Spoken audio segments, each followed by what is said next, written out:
कक्षा 10 विषय गणित। बच्चों, आज हम प्रमेय 7 का अध्ययन करेंगे। प्रमेय 7 का कथन है, दो समरूप त्रिभुजों के क्षेत्रफलों का अनुपात इनकी संगत भुजाओं के अनुपात के वर्ग के बराबर होता है। कथन में दो समरूप त्रिभुज दिया गया है। तो दो समरूप त्रिभुज में से एक त्रिभुज को हम ABC ले लिए और एक त्रिभुज PQR। तो त्रिभुज ABC और PQR ये दो समरूप त्रिभुज हैं। सिद्ध करने में लिखेंगे दोनों त्रिभुज के क्षेत्रफल का अनुपात। तो त्रिभुज ABC के क्षेत्रफल और PQR के क्षेत्रफल का अनुपात करेंगे तो उनका अनुपात संगत भुजा के वर्ग के अनुपात के बराबर होगा। तो AB के संगत PQ होगा, BC के संगत भुजा QR और AC के संगत भुजा PR। तो दोनों त्रिभुज के क्षेत्रफल का अनुपात किसके बराबर होगा? AB वर्ग बटे PQ वर्ग, BC वर्ग बटे QR वर्ग, AC वर्ग बटे PR वर्ग सिद्ध करना है। तो सिद्ध करने में लिखेंगे त्रिभुज ABC का क्षेत्रफल बटे त्रिभुज PQR का क्षेत्रफल बराबर AB वर्ग बटे PQ वर्ग, BC वर्ग बटे QR वर्ग, AC वर्ग बटे PR वर्ग के बराबर होगा। अब हमें देखो सिद्ध करने के लिए क्या करना होगा, दोनों त्रिभुज का क्षेत्रफल निकालना होगा और क्षेत्रफल को अनुपात में लेंगे। क्षेत्रफल निकालते हैं तो त्रिभुज का क्षेत्रफल का सूत्र होता है 1/2 आधार गुणित ऊंचाई। तो क्षेत्रफल निकालने के लिए हमें दोनों त्रिभुज की ऊंचाई का मान चाहिए। तो यहाँ ऊंचाई का मान नहीं दिया हुआ है, इसलिए हम रचना कर दिए। ऊंचाई ज्ञात करने के लिए हम रचना करेंगे। तो शीर्ष A से भुजा BC पर एक लंब डाल दिए, AD लंब BC, और शीर्ष P से भुजा QR पर लंब डाले PS लंब QR। तो जो AD जो लंब डाले हैं किस पर डाले हैं? BC पर। तो BC आधार होगा और AD शीर्ष लंब होगा। PS जो लंब डाले हैं QR पर डाले हैं, तो भुजा QR आधार होगा और उसका ऊंचाई PS होगा। अब हम दोनों त्रिभुज के क्षेत्रफल को अनुपात में लेंगे। तो देखो त्रिभुज ABC का क्षेत्रफल बटे त्रिभुज PQR का क्षेत्रफल बराबर 1/2 त्रिभुज ABC का आधार BC, उसका ऊंचाई AD होगा, बटे अब त्रिभुज PQR का क्षेत्रफल निकालेंगे। तो 1/2 त्रिभुज PQR का आधार QR हो जाएगा, इसका ऊंचाई होगा PS। अब देखो दोनों त्रिभुज के क्षेत्रफल के अनुपात में 1/2 है, तो 1/2 कट जाएगा।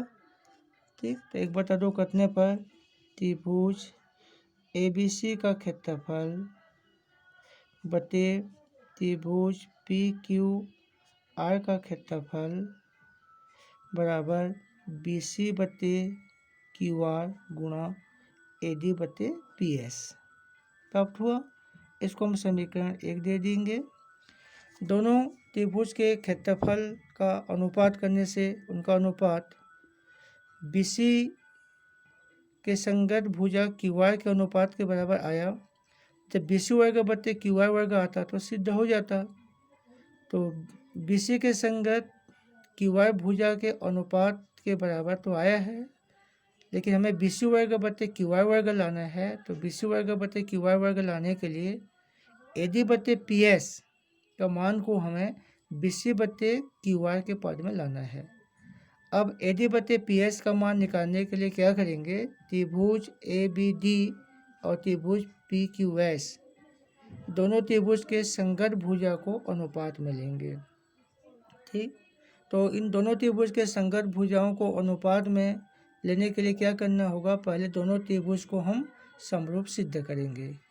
अब त्रिभुज ABD और PQS को समरूप सिद्ध करेंगे पहले। तो देखो त्रिभुज ABD तथा त्रिभुज PQS में। तो कोई भी दो त्रिभुज समरूप तब होगा जब एक त्रिभुज के तीनों कोण के संगत दूसरे तीन त्रिभुज के तीनों कोण समान हो, या एक त्रिभुज के दो कोण के संगत दूसरे त्रिभुज के दो कोण समान होंगे तो दोनों त्रिभुज कोण समरूपता ऊपर में से समरूप होंगे। अब हम देखेंगे त्रिभुज ABD और PQS में कोण D को लेंगे तो कोण D के संगत त्रिभुज PQS में कोण S समान है। कोण D का मान 90 अंश है, कोण S का मान 90 अंश रचना किए हैं। तो त्रिभुज ABD में कोण D के संगत PQS का मान त्रिभुज PQS में कोण S समान है, प्रत्येक 90 अंश। अब देखो त्रिभुज ABD और PQS में दोनों त्रिभुज के एक एक कोण समान हैं। एक एक कोण समान होने से दोनों त्रिभुज समरूप नहीं होगा और एक एक कोण को समान करेंगे। तो इसमें देखिए कोण B के संगत कोण Q समान है, क्योंकि कोण B और Q त्रिभुज ABC और PQR जो समरूप त्रिभुज है, समरूप त्रिभुज के कोण हैं, इसलिए कोण B के संगत कोण Q समान होगा। तो कोण B बराबर कोण Q त्रिभुज ABC समरूप त्रिभुज PQR। दोनों त्रिभुज समरूप हैं इसलिए दोनों कोण समान होंगे। अब त्रिभुज ABD और PQS के दो कोण समान है, इसलिए त्रिभुज ABD समरूप त्रिभुज PQS कोण समरूपता से दोनों त्रिभुज कोण समरूपता से समरूप हो जाएंगे। अब दोनों त्रिभुज समरूप हैं तो दोनों त्रिभुज के संगत भुजा का अनुपात समानुपात होगा। तो हम AD के संगत भुजा PS, तो AD का PS के साथ अनुपात करेंगे और AB का PQ के साथ। इसको समीकरण 2 दे दिए। कारण में लिखेंगे संगत भुजाएं समानुपाती होती हैं। तो यहाँ पर देखो AD/PS का मान AB/PQ के पद में आया, लेकिन AD/PS का मान हमको BC/QR निकालना था। तो AB/PQ का मान BC/QR के पद में लाने के लिए हम त्रिभुज ABC और PQR के भुजाओं को अनुपात में लेंगे। तो इन दोनों त्रिभुज के भुजाओं का अनुपात समानुपात होगा क्योंकि दोनों त्रिभुज समरूप हैं। तो यहाँ पर देखो AB/PQ बराबर BC/QR बराबर AC/PR। समीकरण 3 दे दिए।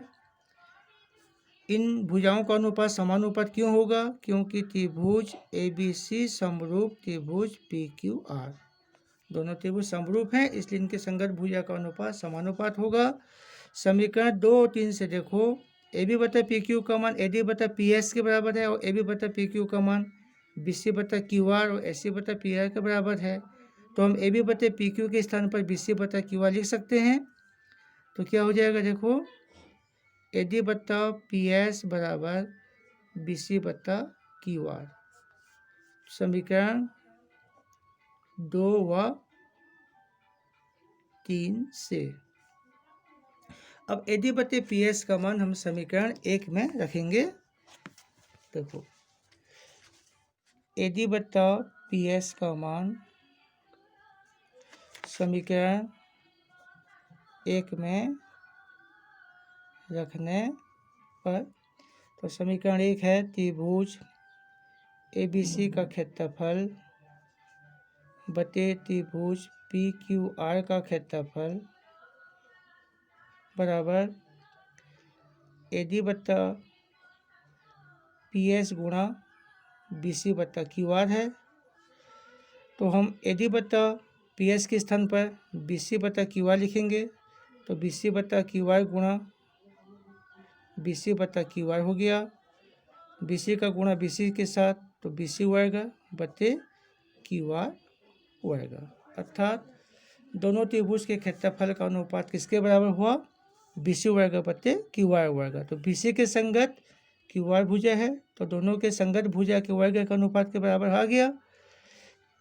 इसी प्रकार हम अगर AB वर्ग बटे PQ वर्ग सिद्ध करेंगे तो ए बी वर्ग बटे पी क्यू वर्ग सिद्ध करने के लिए सी से ए बी पर लंब डालना पड़ेगा और आर से पी क्यू पर लंब डालेंगे और पुनः ऐसे हल करना है। और ए सी वर्ग बटे पी वाई वर्ग सिद्ध करने के लिए क्या करना होगा, सी से बी से ए सी पर लंब डालना पड़ेगा और क्यू से पी आर पर। तो इसको हम इसी प्रकार लिखेंगे, इसी प्रकार त्रिभुज ए बी सी का क्षेत्रफल बटे त्रिभुज पी क्यू आर का क्षेत्रफल बराबर ए बी वर्ग बटे पी क्यू वर्ग या ए सी वर्ग बटे पी आर वर्ग के बराबर होगा। यही सिद्ध